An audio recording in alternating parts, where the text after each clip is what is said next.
महाडमध्ये एक प्रचार सभा होती। ही प्रचार सभा झाली त्यानंतर आम्ही रात्री उशिरापर्यंत, खरं तर रात्री 1:45 वाजता आमचे जिल्हा प्रमुख नवगुणे यांच्यावर प्राणघातक हल्ला झाला।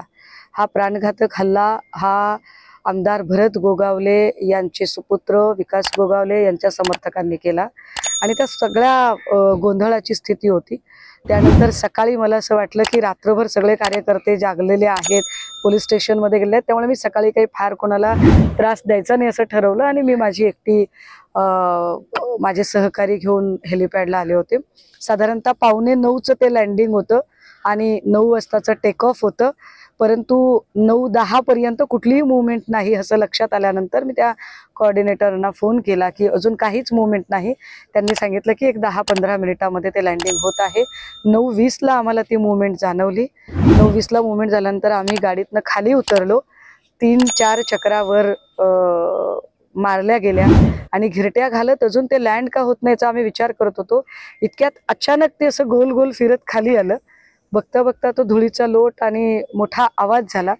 काय होतं हे आमच्या काही लक्षात आलं नाही, म्हणजे नेमकं झालंय काय की एवढा धुळीचा लोट आहे। आणि 1-2 मिनिटानंतर माझे ड्रायव्हर मला सांगत होते की ताई हे जे हेलिकॉप्टर आहे हे क्रॅश झालेलं आहे।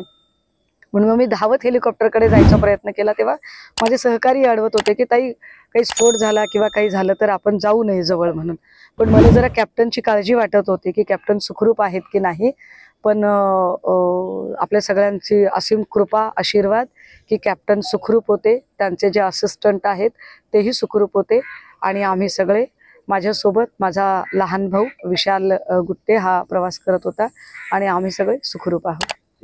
काहीच बोलणं उचित नसेल। मला असं वाटतं की पोलीस त्यांचं काम करतील आणि काय ते सत्य बाहेर येईल, परंतु आत्ता तरी मला असं वाटतं की आम्ही सगळ्यांचे आशीर्वाद आणि सगळ्यांच्या शुभेच्छा ज्या पाठीशी आहेत त्या सगळ्यांचे आभार मानले पाहिजेत की आम्ही सुखरूप आहोत आणि आहोत तुमच्यासमोर। गर्जा हिंदुस्तान चॅनलला सबस्क्राईब करा आणि ताज्या घडामोडी जाणून घेण्यासाठी बेल आयकॉनवर प्रेस करा।